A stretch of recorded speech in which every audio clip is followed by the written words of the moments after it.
जब भी लोग किसी राष्ट्र में यौन संबंध बनाते हैं, ऐसे अवैध यौन संबंध जो परमेश्वर के वचन के अनुसार नहीं हैं, ऐसी यौन क्रियाएं, इलीगल सेक्स, उस राष्ट्र में मरीन स्पिरिट्स यानी कि समुद्री आत्माओं को मुक्त करती हैं, जागृत करती हैं। क्या तुमने कभी the queen of the coast नाम सुना है? The queen of the coast यानी कि समुद्र तट की रानी या समुद्र की रानी कोई साधारण रानी नहीं है। वह जल की देवी है। वह एक प्रधानता है जो सभी समुद्री आत्माओं पर नियंत्रण रखती है। वह जिम्मेदार है हर उस विपरीत इच्छा के लिए जो किसी व्यक्ति को विभिन्न प्रकार की यौन अनैतिकताओं में गिरा सकती है। फॉर्निकेशन यानी कि व्यभिचार के माध्यम से समुद्री आत्माएं किसी भी राष्ट्र, किसी भी कंपनी और किसी भी परिवार में फलती फूलती हैं।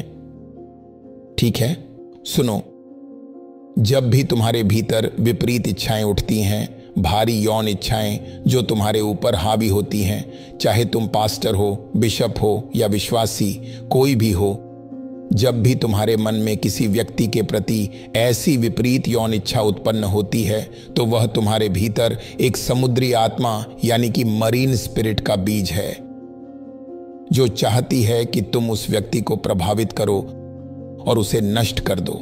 वासना पर समुद्री आत्माओं का नियंत्रण होता है, यानी कि मरीन स्पिरिट्स का नियंत्रण होता है। जो भी तरह तरह की यौन इच्छाएं तुम संसार में फैलती हुई देखते हो, वे सब उन्हीं के प्रभाव से उत्पन्न होती हैं।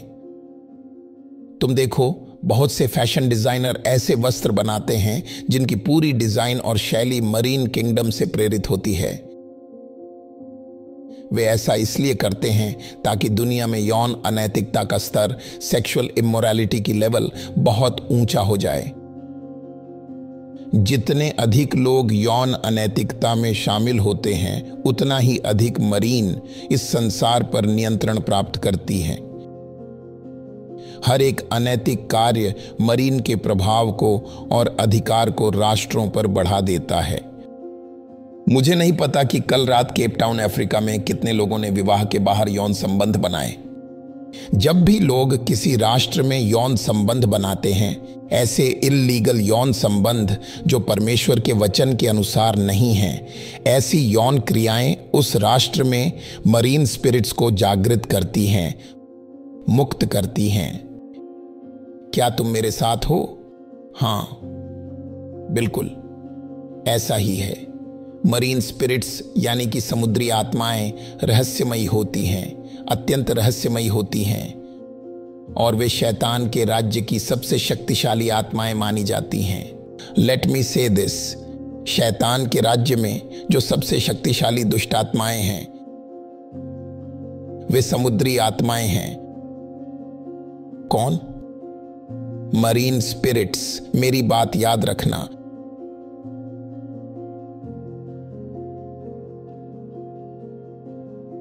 वे सचमुच सबसे शक्तिशाली होती है। वास्तव में वे शैतान के हाथों में सबसे प्रभावशाली और उत्पादक आत्माएं हैं।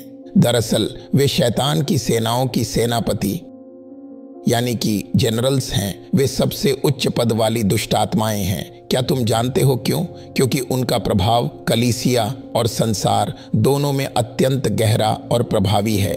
इतनी शक्तिशाली होती है ये। कुछ दुष्ट आत्माएं सिर्फ संसार में ही कार्य कर सकती हैं और उनका कलीसिया पर अधिक प्रभाव नहीं होता, परंतु मरीन स्पिरिट्स शैतान के लिए परिणाम लाती हैं। देखो उन सभी पास्टर्स को जो गिरे, उनका पतन मरीन स्पिरिट से जुड़ा था। या तो वह पास्टर ने किसी स्त्री के साथ संबंध बनाया। देखो वे सभी जोशीले वर्शिप लीडर्स जो गिरे, दुनिया में कहीं भी हो, उनका संबंध मरीन से था। यौन संबंध, प्रलोभन। वे सभी शक्तिशाली लोग जो आत्मिक बातों में ऊंचे उठे और बाद में गिर गए, वे अनियंत्रित इच्छाओं और यौन पापों के कारण गिरे। ऐसे पाप तुम्हें नष्ट कर देंगे, आपके अभिषेक को, आपके अनॉइंटिंग को सुखा देंगे और आपके प्रार्थना जीवन को कमजोर बना देंगे। मरीन स्पिरिट्स यही करती हैं, वे आपको आत्मा की गतिविधियों के प्रति कमजोर बना देती हैं। उदाहरण के लिए, जब आप व्यभिचार या परस्त्रीगमन में पड़ जाते हो तो आपके भीतर की प्रार्थना की आग बुझने लगती है। याद रखो, शैतान का तुम पर कोई अधिकार नहीं है। यह बात सत्य है जब कोई प्रचारक कहता है कि तुम नया जन्म पाए हुए व्यक्ति हो, नई सृष्टि हो और शैतान का तुम पर कोई अधिकार नहीं है। यह पूरी तरह सत्य है, पर मत भूलो, शैतान का तुम पर अधिकार न होने का कारण यह है कि तुम आत्मिक रूप से जीवित और आत्मिक रूप से सक्रिय हो। अब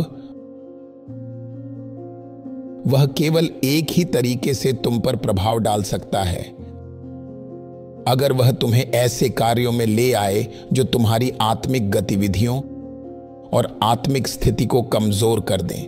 जब वह इसमें सफल होता है तो वह तुम्हारे विश्वास को कमजोर कर देता है, तुम्हारे प्रार्थना जीवन को निर्बल बना देता है और तुम्हारे परमेश्वर से संबंध को धीमा और कमजोर कर देता है। समय के साथ धीरे धीरे वह तुम्हारे जीवन में पीड़ा और बाधाएं लाने लगता है। अगर तुम अश्लील वीडियोस यानी कि पोर्नोग्राफी देखते हो, रात में छिपकर उसे देखते हो, जब तुम अपने आप को पोर्नोग्राफी के लिए खोल देते हो, तो जानते हो तुम क्या कर रहे हो? तुम मरीन के साथ वाचा बांध रहे हो। तुम अपने मन के द्वार को मरीन स्पिरिट के लिए खोल रहे हो। तुम्हारी कल्पनाएं भ्रमित हो जाएंगी और वासना की आत्मा, स्पिरिट ऑफ लस्ट, धीरे धीरे तुम्हारे भीतर घुसकर तुम्हारे मन पर अधिकार करने लगेगी और उससे मुक्त होना पूरी जिंदगी का संघर्ष बन सकता है। मरीन स्पिरिट्स रहस्यमयी होती हैं और शैतान के राज्य में सबसे शक्तिशाली आत्माएं मानी जाती हैं। वे कहीं भी, किसी स्थान, सभा या यहां तक कि कलीसिया में भी प्रवेश कर सकती हैं। यही उनकी शक्ति का प्रमाण है। वे ज्यादातर कुत्ते की गतिविधियों के पीछे होती हैं। समझ रहे हो मैं कुत्ता क्यों कह रहा हूं? Sexual pollution. वे अधिकतर सेक्सुअल पोल्यूशन यानी कि यौन अशुद्धता की क्रियाएं के पीछे होती हैं। वे शैतान की वफादार सेविकाएं हैं और उनकी सारी गतिविधियां व चालबाजियां क्वीन ऑफ द कोस्ट द्वारा नियंत्रित की जाती हैं। मरीन स्पिरिट्स पर शासन करने वाली जो प्रधान आत्मा है वह है the queen of the coast, एक स्त्री सत्ता, अंधकार की राजकुमारी। उसके पास धन है, उसके पास फेम है और वह यौन इच्छा और सुख से लोगों को बांधती है। धन, फेम और काम वासना, यही तीन चीजें उसके राज्य के मुख्य साधन हैं। वह सेक्स, फेम और धन से शासन करती है। वह तुम्हारे प्राण के बदले तुम्हें धन की पेशकश करेगी, वह तुम्हारे प्राण के बदले फेम की पेशकश करेगी, वह तुम्हारे प्राण के बदले सेक्स और सुख की पेशकश करेगी। वह इल्यूमिनाटी के पीछे है। तुम उस कल्ट को जानते हो? वही है। वह युवतियों और युवकों दोनों को शामिल कर रही है।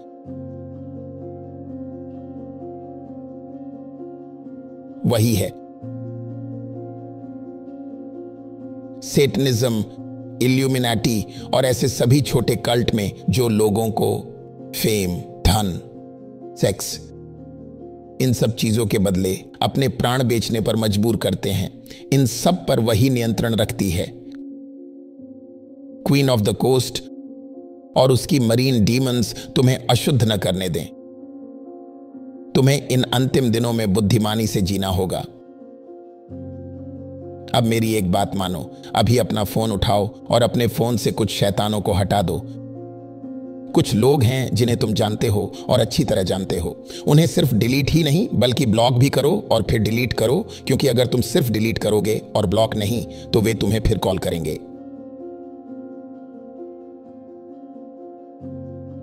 अब सुनो, पहला डिलीवरेंस दुष्ट आत्मा को निकाल देना नहीं है, क्योंकि मैं उसे अभी निकाल भी दूं तो जैसे ही तुम बाहर जाओगे शैतान उसी औरत या आदमी में कूद जाएगा जो तुम्हें चर्च से बाहर निकलते ही कॉल करेगा। कुछ रिश्ते ऐसे हैं जिन्हें तुम्हें अभी खत्म करना होगा। नाउ, अगर तुम सच में स्वतंत्र होना चाहते हो तो तुम्हें प्रैक्टिकल बनना होगा।